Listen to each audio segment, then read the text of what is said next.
Saya Cynthia Rompas kembali menemani Anda di Kompas Petang. Saudara Sekjen PDI Perjuangan Hasto Kristianto yakin Ganjar Pranowo menang pemilu presiden dalam satu putaran.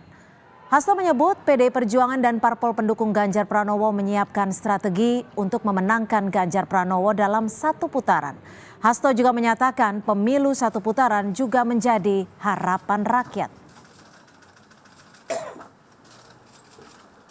Yang menentukan satu putaran atau dua putaran itu kan rakyat Indonesia. Tetapi tentu saja kami merumuskan target-target yang terbaik. Pada pemilu 2014 ada dua pasang calon sehingga bisa satu putaran, demikian pula 2019. 2009 itu juga ada tiga pasang calon, itu bisa satu putaran. 2004 kalau tidak salah 5 pasangan calon itu berlangsung 2 putaran.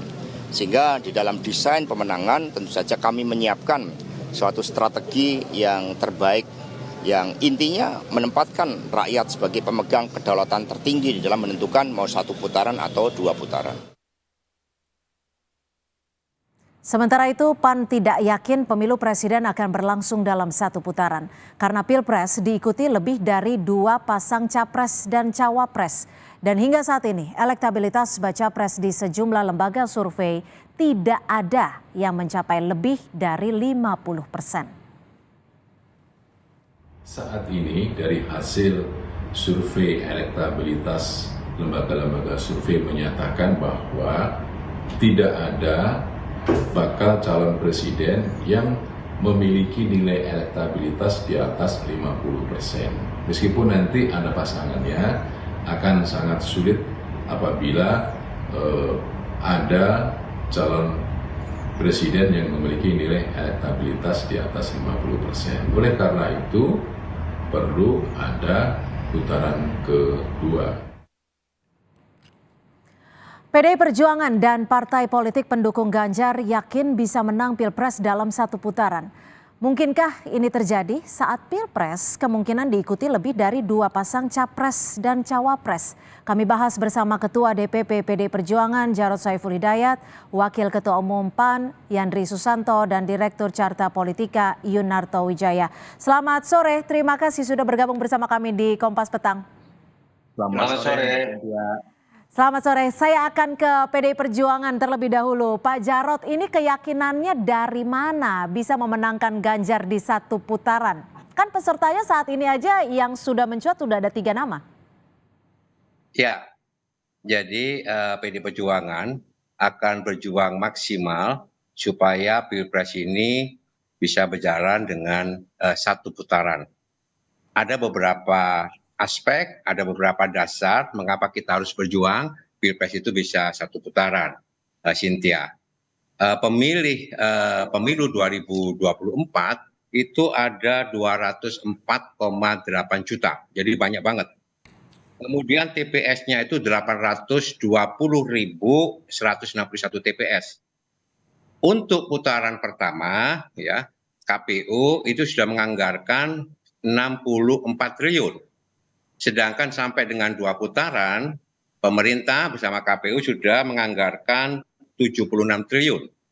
Kalau seumpama ini kita bisa maksimal berjuang bisa satu putaran untuk kemenangan Mas Ganjar, paling tidak negara, bangsa, rakyat Indonesia akan bisa mengefisienkan 14 triliun. Ya, ini dari KPU sumbernya.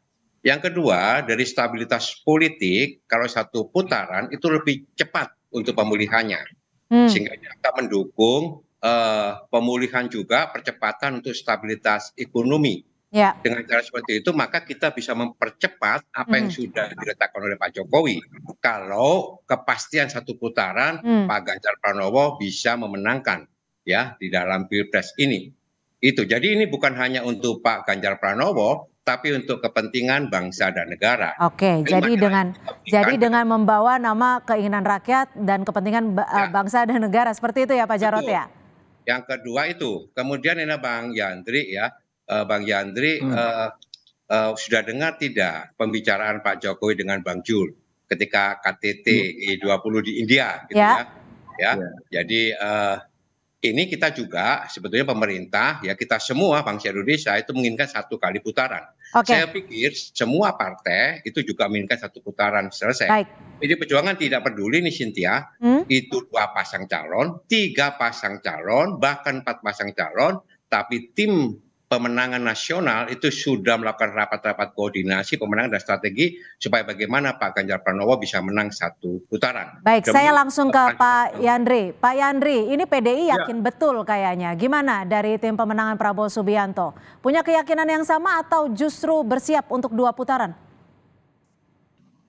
Iya, keyakinan Pak Jarod harus kita apresiasi. Namanya tim pemenangan harus optimis kan, sama dengan di tim Prabowo di Indonesia Maju. Jadi semua berkeinginan 1 putaran.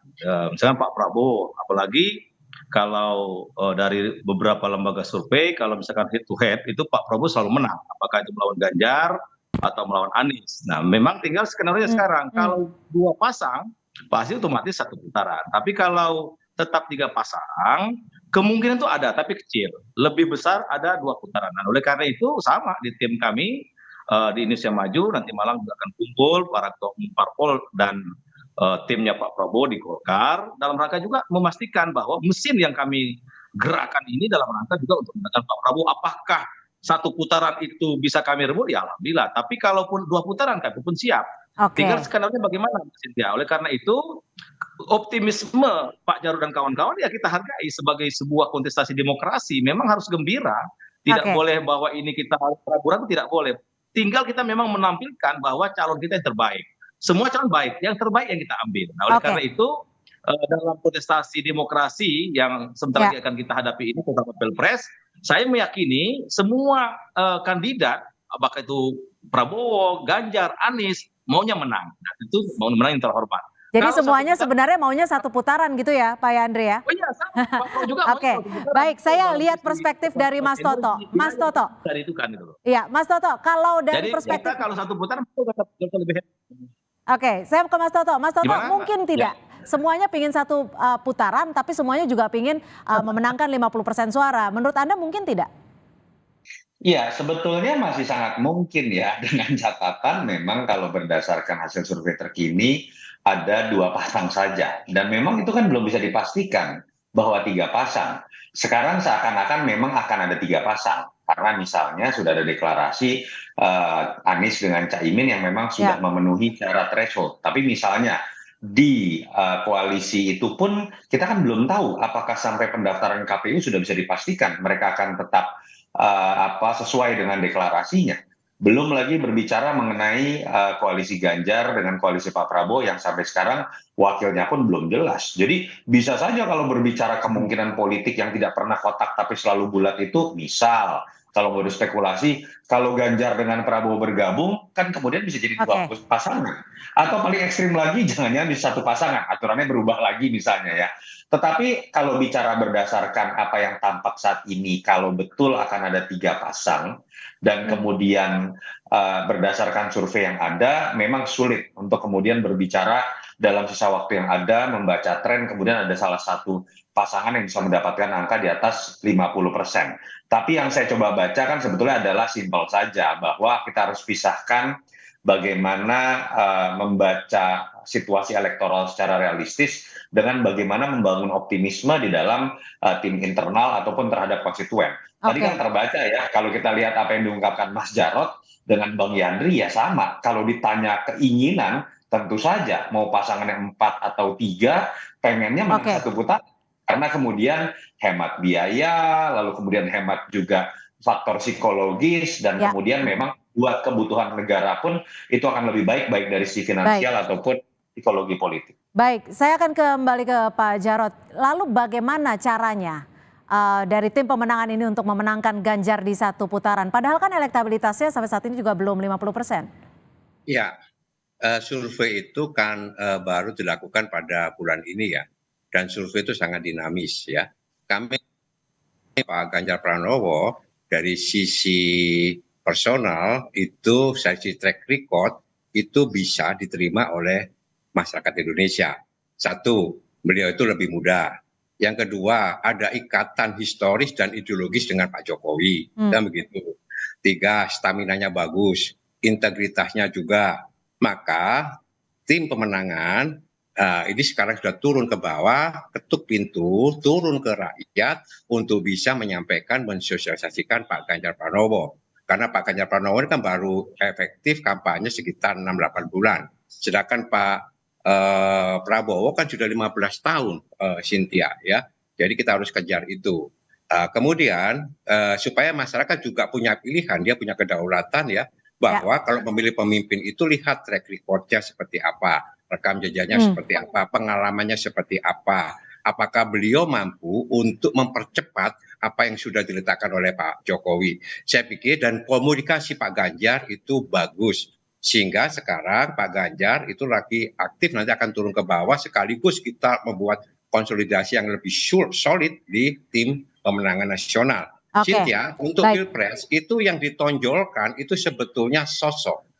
Yang kemudian bersaing secara sehat itu adalah sosok. Maka yang dilihat adalah orangnya, ya, figurnya. Ini yang paling menentukan. Dan figur Mas Ganjar ini relatif ketika kita turun ke bawah itu lebih bisa diterima. Itu Mas Toto. Ya. Baik, saya ke Pak Yandri. Menurut Pak Jarod, Pilpres yang dipentingkan diutamakan adalah sosok. Ganjar diklaim memiliki track record yang baik, stamina yang baik, dan lain sebagainya. Anda ada perspektif lain? Betul itu. Jadi memang sosok ya, figur. Dan yang kami usung ini kan Pak Prabowo. Tentu walaupun dia ketiga kali maju itu menunjukkan bahwa Pak Prabowo itu nggak pernah menyerah untuk mengabdi kepada bangsa. Tidak ada kata lelah dan tidak ada kata mutung. Nah, dan beliau itu sangat negarawan. Bayangkan justru kuat dengan Pak Prabowo mau bersatu. Itu bukti bahwa hati beliau ikhlas untuk bangsa ini. Nah, oleh karena itu ditunjukkan oleh beberapa lembaga survei. Sekarang Pak Prabowo itu banyak di atas. Dan bila mana di head to head kan, belum ada satu lembaga survei pun yang mengatakan Pak Prabowo kalah. Nah, oleh karena itu momen ini atau momentum ini akan kami jadikan pesan ini akan kami sampaikan kepada akar rumput bahwa saatnya lah Pak Prabowo memimpin Republik ini, tentu dengan bersama-sama Pak Jokowi dengan elemen-elemen bangsa yang lain. Nah, saya meyakini dengan konsistensinya Pak Prabowo mengabdi kepada bangsa itu yang dinilai oleh masyarakat. Biasanya kan orang kan kalau gagal caleg sekali ngambek, nggak mau lagi. Gagal presiden sekali, udah minggir ke gelanggang. Gagal jadi gubernur, udah nggak mau lagi berpolitik. Pak Prabowo enggak, dia walaupun sudah senior berkali-kali belum punya kesempatan, dia mengabdi kepada bangsa dan negara. Dan ditunjukkan di terakhir ada Cebunan Kampret, di akhir di Cebunan Kampret itu dengan Pak Prabowo bersedia masuk bersama Pak Jokowi. Jadi Pak Jokowi dan Pak Prabowo saya kira menjadi contoh pemimpin terbaik hari ini di Indonesia. Gitu, baik, terima kasih Pak Yandri. Singkat Mas Toto, kalau dilihat dengan situasi sekarang, singkat saja, ini kalau di putaran pertama siapa yang gugur nih kira-kira perspektif Anda? Ya, dengan diundangnya oleh Kompas ini hanya Mas Jarod dengan Bang Yandri kan memang Kompas sudah membaca survei ya, bahwa memang peluang dari jagoannya Mas Jarod dengan jagoannya Bang Yandri lebih kuat. Memang kalau dilihat di atas kertas survei memang Mas Ganjar dengan Pak Prabowo ini kalau tidak ada perubahan berarti akan masuk di putaran kedua. Dan kalau ditanya memang betul simulasi head to head itu masih unggul Pak Prabowo, tetapi dari sisi tren dalam sebulan terakhir Mas Ganjar yang naik. Jadi memang harus diakui pertarungan 2024 ini kalau tidak ada perubahan berarti akan menjadi perebutan antara dua orang yang mengklaim mengenai keberlanjutan Jokowi dan itu ada di dalam diri Mas Ganjar dan kemudian Pak Prabowo yang merupakan bagian dari koalisi. Jadi kalau dalam konteks survei memang betul putaran kedua lebih mungkin terjadi, tapi variabel mengenai berapa pasang yang akan muncul termasuk banyak variabel lain wakil. Bagaimana kemudian pengaruh dari seorang Jokowi. Belum lagi bicara blunder yang mungkin saja dialami oleh kandidat tertentu. Bukan tidak mungkin bahwa satu putaran dengan skenario 3 pasang juga masih mungkin terjadi. Pak Jarod, wakil dinilai menjadi salah satu faktor yang penting nih menurut Mas Toto. Sudah ada namakah? Kalau kemarin disebut-sebut Sandiaga, RK, Mahfud MD, dan juga Tuan Guru Bajang. Tentunya ya, ini kan lagi dinamis. PD Perjuangan ini lagi mengevaluasi ya tentang wakil, karena wakil ini sangat menentukan juga. Kita juga harus melihat ya, yang pertama kepentingannya itu adalah untuk kepentingan yang lebih besar, kepentingan masa depan Indonesia, jadi kepentingan nasional. Dia harus mampu mempercepat apa yang sudah diletakkan oleh Pak Jokowi. Kemudian dilihat dari track record-nya seperti apa. Kemudian aspek elektoralnya seperti apa. Kalau Cynthia bertanya kepada kita, apakah sudah ada? Pasti ada. Tapi kapan? Tunggu waktu yang paling tepat ya. Kapan tuh Pak Jarod waktunya? Kami juga menunggu ini Pak Prabowo ini mau nggak. Sudah di kantong Bu Mega? Atau Ya, Pak Jarod sudah dengar saling- bocorannya? Lagi saling intip ini Cynthia, karena Nah. pertarungan ketat itu biasanya nggak ada yang mau buka kartu as terlebih dahulu. Tapi Kalau gini, Ibu Ketua Umum, Bu Mega tentu harus berbicara, berdialog, bermusyawarah dengan ketua-ketua umum partai yang bekerjasama dengan PD Perjuangan, termasuk juga berdialog secara intensif dengan Pak Ganjar. Karena wakil ini harus chemistry, harus betul-betul menyatu begitu ya dengan tantangan ke depan, itu harus lebih kuat gitu ya. Kemudian kita juga harus diskusikan dengan Pak Jokowi, bagaimanapun juga rekam jejak Pak Jokowi itu adalah kader dari PD Perjuangan. Tentu kita juga membutuhkan masukan dari beliau. Makanya kata Pak Jokowi, ojo ke susu gitu ya. Nanti pada momentum yang paling tepat akan disampaikan ya oleh Ibu Mega, oleh Pak Ganjar, sama ketua-ketua umum partai yang bekerjasama dengan PD Perjuangan. Itu Cynthia. Oke, baik. Mas Toto, jadi kalau menurut Anda apakah ini artinya sudah ada nama kuat yang dipegang Bu Mega? Bu Mega? Sebetulnya tidak hanya Bu Mega ya. Kalau bicara hanya Bu Mega, pasti dari awal Bu Mega pasti sudah memutuskan sendiri karena PD Perjuangan punya golden seat. Ya. Artinya kan kita harus melihat Bu Mega dalam konteks ini menjadi manusia politik yang juga realistis. Ya. Bagaimana kesepakatan dengan mesin infrastruktur dari partai lain, termasuk bagaimana kesepakatan atau minimal masukan dari Pak Jokowi dan tentu saja persetujuan dari Mas Ganjar sebagai end user. Karena Ibu Mega juga saya meyakini menyadari pertarungan ini bukan pertarungan pasti menang. Pertarungan yang akan cukup ketat dengan Pak Prabowo, terutama kalau kita baca di survei, pilihan terhadap wakil yang mungkin harus satu narasi, satu pemikiran, tapi juga bisa menjadi pendongkrak elektoral dalam pertarungan yang ketat ini juga menjadi sangat penting. Dan saya pikir kalau kita lihat dari statement-statement yang ada kan sudah bocor ya nama-nama yang mungkin dianggap mumpuni untuk masuk ke dalam list dari calon wakilnya Mas Ganjar. Tapi yang tadi saya bilang, kenapa sih waktunya tidak pernah diputuskan dalam waktu cepat, saling mengintip dengan Pak Prabowo. Mungkin itu juga yang sedang dilakukan oleh Pak Prabowo, mengintip Ganjar ini akan mengambil siapa begitu. Nih Pak Yandri udah senyum-senyum soalnya nih. Pak Yandri, bagaimana? Apakah kalau Bang Yandri istiqomah dengan Bang Erik kayaknya. Kalau saya gini Mbak Cynthia, saya dulu sampaikan, kalau Ganjar mau menang ambil Erick Thohir. Kalau Pak Prabowo menang, kan gitu kan dulu slogan saya begitu. Oke, Pak Yandri, Jadi singkat. tetap konsisten mendorong Erick Thohir. Bayangkan baru minggu kemarin U23 itu pertama dalam sejarah loh bisa masuk Piala Asia. Artinya memang Erick Thohir itu bisa meramu yang sulit menjadi kegembiraan. Rumitnya sepak bola itu bisa diurai sama Pak Erick Thohir. Jadi Pak Erick Thohir seorang pekerja, humanis, kemudian anak muda, energik.